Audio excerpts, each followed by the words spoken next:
ಮತ್ತೆ ನನ್ನನ್ನು ಮುಟ್ಟಲು ಬರಬೇಕು. ಯಾಕೆಂದರೆ ಪಾರ್ವತಿಯನ್ನು ಬಯಸಿದ ಆ ರಾವಣನ ಗತಿ ಏನಾಯಿತೆಂದು ನಿನಗೆ ಗೊತ್ತಿಲ್ಲವೇ? ಈಶ್ವರನು ಅವತಾರ ತಾಳಿ ಅವನಿಗೆ ಸಂಹಾರ ಮಾಡಲು ಹೋದದ್ದನ್ನು ನೀನು ಕೇಳಿಲ್ಲವೇ?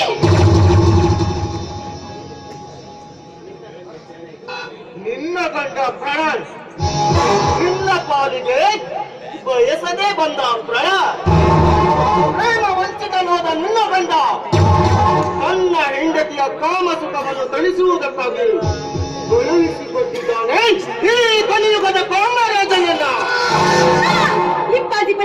ಈ ಮಾತನ್ನು ನಾನು ನಂಬಲಾರೆ.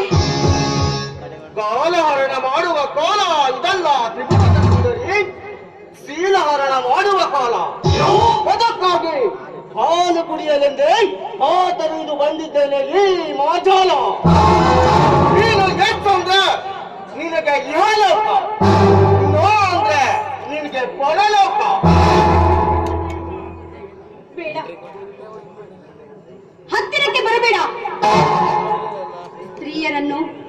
ಸ್ತ್ರೀಯರಿಂದ ಮೋಸ ಹೋಗುವವರನ್ನೆಲ್ಲ ನೀನು ಕೇಳಿನಿಲ್ಲವೇ?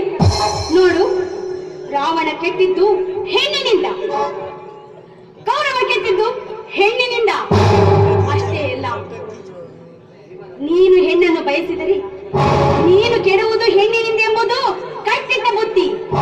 ಶಿವನ ಮೇಲೆ ಆಣೆಯಾಗಿದೆ. ಜಲಂಧರ ದುಷ್ಟನಾಗಿದ್ದರು, ಅವನ ಪ್ರಶ್ನೆ ಒಂದೇ ಮಹಾಪ್ರತಿವತಿಯಾಗಿದ್ದಳು. ನೀನು ನನ್ನೊಂದಿಗೆ ತಾಳಿ ಕಟ್ಟಿಸಿಕೊಂಡು ಪ್ರತಿವತಿಯಾಗಿರು. ನೀ ಪ್ರೀತಿಸಿದರೆ ನಾನೇ ನಿನ್ನ ಪಾಲಿಗೆ ಪ್ರೇಮಧಾರಕ. ದ್ವೇಷಿಸಿದರೆ ನಿನ್ನಿಂದಲೇ ನಿನ್ನ ಮಾಡ.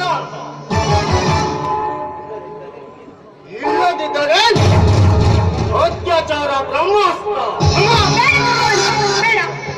ನನ್ನನ್ನು ಮುಟ್ಟಲು ಬರಬೇಡ. ನಾನು ತಾಳಿ ಕಟ್ಟಿಸಿಕೊಂಡ ಒಂದು ಹೆಣ್ಣು. ನೋಡು, ನನ್ನಿಂದ ನೀನು ದೂರ ಹೋಗು, ಹೊರಟು ಹೋಗು ಇಲ್ಲಿಂದ. ಈಗ ನಿನ್ನ ಅಂದ ಚಂದ ಸವಿಯದೆ ಸುಮ್ಮನೆ ಹೊರಟು ಹೋಗುವನಲ್ಲ ಈ ಕಾಮಂದ. ಬಹುದಿನದ ಆಸೆ ಕೈಗೂಡಿದೆ. ಕಮಾನ್ ನೀಲ, ಕಮಾನ್. ಒಂದೇ ಒಂದು ಸಲ ಐ ಲವ್ ಯು ಅಂತ ನೀನು ನನ್ನನ್ನು ತಪ್ಪಿಕೊಂಡ್ರೆ ನಾನಾಗುವೆ ಪ್ರೇಮಧಾರಕ. ಐ ಹೇಟ್ ಯು ಅಂದ್ರೆ ನಾನಾಗುವೆ ಕೊಲೆಗಡುಕ.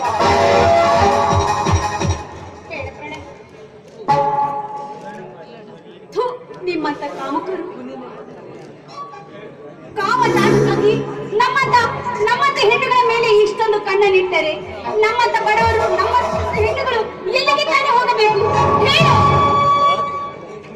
ಕಾಮ ಕೇಳಿ ನಡೆಸಲೆಂದೇ ಅಂದು ಆಡಿ ಹೋದೆ ಆ ರವಿಕಿರಣನೊಂದಿಗೆ. ಕಾರ್ಯ ಸಾಧಿಸಲೆಂದೇ ಎಂದು ತಾಳಿ ಕಟ್ಟಿಸಿಕೊಂಡೆ ಪ್ರಣಯನೊಂದಿಗೆ. ಈಗ ಕಾಮ ಸುಖಕ್ಕೆ ಸಿದ್ಧನಾಗಲೇಬೇಕು ಈ ತ್ರಿಭುವನನೊಂದಿಗೆ. ಒಂದೇ ಒಂದು ಸಲ ಐ ಲವ್ ಯು ಅಂತ ನೀನು ನನ್ನನ್ನು ತಪ್ಪಿಕೊಂಡ್ರೆ ನಾನಾಗುವೆ ನಿನ್ನ ಪ್ರೇಮಧಾರಕ.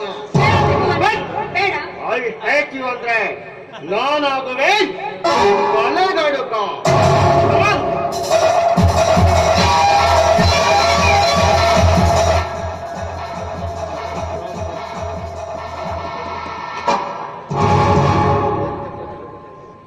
ಬೇಡ, ನನ್ನನ್ನು ಮುಟ್ಟಲು ಬಂದರೆ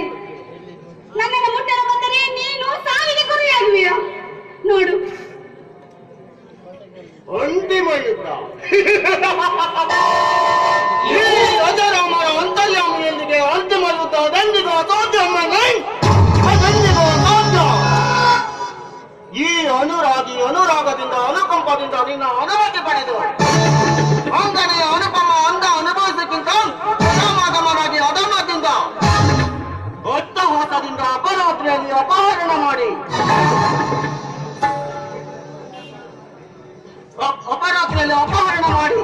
ಅತ್ಯಾಚಾರ ಕೊಂಡೊಯ್ಯುವ ನಿನ್ನಂತ ಅಪ್ಸರೆಯನ್ನು ಅಪ್ಸರೆ ಲೋಕಕ್ಕೆ ಅಧ್ಯಾಯ ಹಾಡಿದಾರಿದ್ದೇನೆ. ನಾನು ಅಭಿಲಾಷೆ ಪುರುಷದ ಅಭಿಸುತ್ತ ರಸ ಬರುವೆ ನೀಲ. ನಿನ್ನ ಬಣ್ಣದ ಬದುಕಿನಲ್ಲಿ ಬಣ್ಣದ ಚಿಟ್ಟೆಯಾಗಿ ಎರಡನೇ ಅಧ್ಯಾಯದಲ್ಲಿ